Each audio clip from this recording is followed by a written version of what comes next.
There comes a time in everyone's life when you have to stand up for what you believe in. You have to take a stand against the forces that oppose liberty and freedom. I believe it is the responsibility of every person who is conscious of liberty and how fragile it is to take a stand and to voice their views in the public space in favor of those positions, those arguments that are in favor of liberty and freedom. If you look throughout history, there are periods where there have been people who have stood for such freedoms: freedom of religion, freedom of speech, freedom to vote, freedom to have their voice allowed in the public sphere. Now, our time is no different, but the difference that I see now is I don't see the people who are ready and willing to share their voice for freedom. So I want to do that now. And all of this has been prompted by an article that I read. And it's a usual critique of capitalism, of conservatives, and everything like that. And I was almost tipped to the edge. So I did as I usually do. I started reading and started researching for myself, and I put together a few arguments that I want to make now. And it's more so an encouragement for anyone who is aware of what is going on to stop and consider what they can do to promote the cause of freedom as it is under threat today. Let me begin.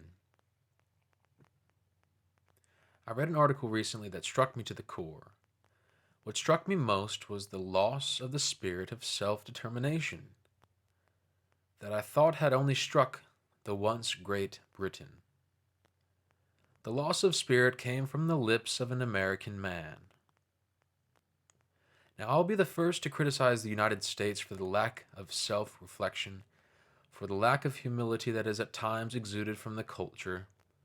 But one thing we cannot lose of all things is the emphasis and focus we place on the individual, the emphasis we place on the family as the fundamental building block of civilization. We must never see the citizen as a slave to the state, and that is exactly what he becomes when he considers firstly what the government can do for him, before he considers what he can do for himself. This particular article provides a critique of the conservative movement, and there are plenty of those to be made, but we need to take a step back first. For many years, the ideas promulgated by many conservatives stem from the ideas of classical liberals, not to be confused with the liberals that we know in the United States today. But we must acknowledge the period when what it meant to be a liberal was lost in the United States. I want to focus on that now. At what point did the word liberal change to mean what it means today? And I have one theory. One point where there was a deviation was in the middle ground that was sought between rampant socialism and laissez-faire economics. There were great freedoms that were solved by the liberal thinkers in the United States, those originally inspired by John Locke. They had a mind for freedom of speech, freedom of religion, and freedom from fear. Some might say the freedom of fear from tyranny. But the great deviation in the liberal view is the freedom introduced by Franklin D. Roosevelt, the freedom from want. What followed were a series of policies that sought to reduce the wanting that is felt by every individual. And rather than a man or woman being free to pursue their wants, Roosevelt had a plan to save them from themselves and take care of them. This, in my view, marks the turning point in America and in the liberal movement as it was known then.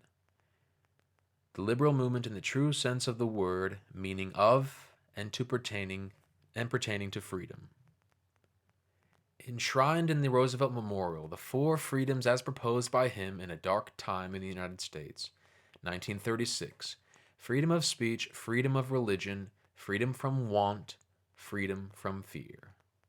There's also a flag at the United Nations with four red pillars across a white flag that symbolizes the four freedoms.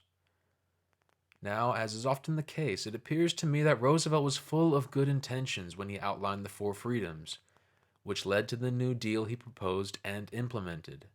In his speech, he said, quote, "The third is freedom from want, which, translated into world terms, means economic understandings which will secure to every nation a healthy peacetime life for its inhabitants, everywhere in the world." Close quote. I don't blame Roosevelt for wanting to do good, but what he set forth from the New Deal set a trend in the United States of an ever-growing welfare state that I would argue has harmed the most vulnerable in American society in unimaginable ways. The influence of what people thought was liberalism, including that people should be free from want, also became all pervasive in society. Alexander Bloom, quoting Lionel Trilling, said, quote, "Liberalism is not only the dominant, but even the sole intellectual tradition. There are no conservative or reactionary ideas in circulation." Close quote. And another quote from Wikipedia. For almost two decades, Cold War liberalism remained the dominant paradigm in American politics, peaking with the landslide victory of Lyndon B. Johnson over Barry Goldwater in the 1964 presidential election. Johnson had been a New Deal Democrat in the 1930s, and by the 1950s had decided that the Democratic Party had to break from its segregationist past and endorse racial liberalism as well as economic liberalism. Close quote. And here we are today, and we can see evidence of this line of reasoning continuing on. Alexandria Ocasio-Cortez, Ilhan Omar, and many others are proponents of another New Deal, the Green New Deal. The Green New Deal builds on top of the New Deal to guarantee to its citizens jobs, health care, 100% renewables, and much more. It's simply a continuation of a culture and a habit that was embedded by Roosevelt many years ago. A culture that seeks to use government influence, taxpayer dollars to do what people can and should do for themselves. Can a man ever be truly free of wants? I would argue he cannot. This is the fundamental economic problem. And the issue we are trying to solve is the issue of having limited resources and people with unlimited wants. We will always have things we want and things we desire, and these things move us forward in life, to go out and to achieve them. The great American dream, which seems to be slipping from the imagination of people, is to reap where you sow. But it seems for many the New Deal stops them from sowing or reaping at all. It stops them from laboring with their own hands and mind to get what they want, in lieu of a government subsidy or a government handout. If the socialists would have it their way, the freedoms would extend to the Green New Deal to, as the Jacobin put it, a freedom from, quote, toil. Let us be clear that the communities in America that have had their innovation, their education, their liberties sucked from them by government welfare, the communities that have had their ability to toil taken from them, are the most impoverished places in America. When a man is free from toil, when a man is free from want, that is where you'll find a civilization collapsing. Because it is an inescapable reality that a man cannot build for himself or his house or his country without the sweat of his brow and the help of his friends. Now, what has been the response to the New Deals and the new proposed freedoms? Liberals, in the true sense of the word, mounted a defense. Milton Friedman argued that the Great Depression, one of the contributing factors to the New Deal, was only a Great Depression rather than a recession, due to the failures of the Reserve Bank to do exactly what they were created to do, to step in the event of a bank run so as to prevent banks from failing until the economy recovered. His arguments are significant because the Great Depression was used and is still used today by Marxists to argue in favor of socialism over capitalism. Milton Friedman worked tirelessly to show what is possible for people in society when they are given freedom to choose for themselves the path they should walk. He went to impoverished areas like Harlem and New York City and tried to show how greater freedom to choose would lead to better outcomes in education. He was a bulwark against the socialist tendencies that were pervading the United States at the time. He offered sound arguments for the due consideration of his audience. In his program, Free to Choose, he would present his case and then brought in opposing thinkers to debate him on the ideas he brought forward. He sought to persuade people to a better way by education and rational argument, not by emotional appeals and the strong arming often utilized by those that think they know what is best for you. My question today is, where are the Milton Friedmans of the world today? Where are the liberals in the true sense of the word to stand and take their place in the marketplace of ideas, to put a focus on freedom and liberty? Have they all passed with none to take up the mantle and put on their shoulders the burden of preserving Western civilization and the freedoms and liberties fought for in the American Revolutionary War? We are in a similar time, as noted previously, where progressivism, socialism, and New Deal thinking is dominating at universities and in the media. If there ever was a time to rise and have an unpopular opinion in favor of freedom, it is now. You may think to yourself, but I don't know any other way. If that is the case, there's a wealth of knowledge available to you at your fingertips.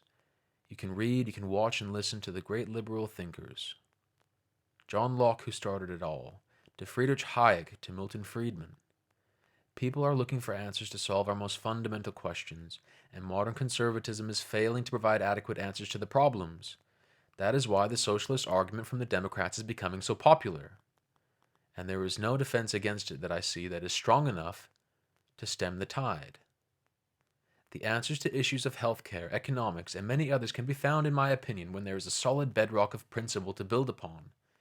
I see the conservatives at times floundering with no answers to the Democrats that will satiate the people.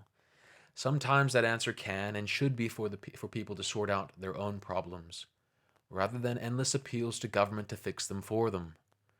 The reality is the government cannot move fast enough to solve the problems that begin in our homes. It is those closest to the issues that should be empowered to use their own time, talents, and freedoms to solve the problems they face. Many of the appeals to the people from the Democratic Party have been an encouragement for people to place their burdens and their problems at the feet of government, that their wants might be fulfilled. The liberal view of the world would encourage every man to take those issues upon his or her own shoulders and to develop the strength necessary to fix them. It would not be the expectation that every man should shoulder the burdens alone. We can work together to improve and to solve problems in our families and our communities. That includes healthcare, poverty, homelessness, and much more. Yet the Democrats want to give us a free handout in the form of the freedom dividend, or to give free healthcare to all people in the United States. The reality is nothing is ever free, and most of these programs involve taking from some and giving to others. The message has not spoken to the people, but we can already see schemes that would ensure a tyranny of the majority in the United States as people start to question the merits of the Electoral College at the highest levels of political power in the United States. I don't know how long we can stem the tide, as more and more young people are being dragged into the political world, skipping school to protest climate change, or the calls for the voting age to be reduced to an ever lower age.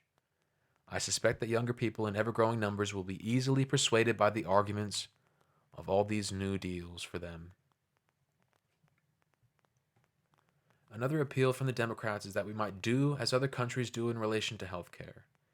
The US must do what Australia has done, or what the UK has done in relation to healthcare.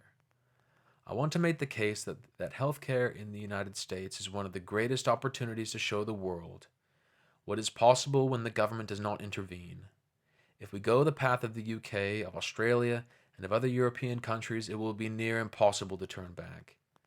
As the Democrats are arguing for universal health care, I want to argue in favor of American citizens solving their own problems, rather than looking to the government for solutions.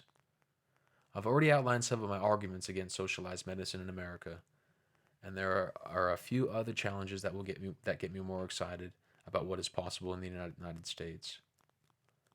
But I see the clock is ticking, and all the odds, in my view, are against those that believe people can find solutions for themselves. But the opportunity is there if we are prepared to do the work ourselves and keep the government out at all cost. I want to make a case for those who perhaps don't know where they sit on the political spectrum to consider the classical liberal view.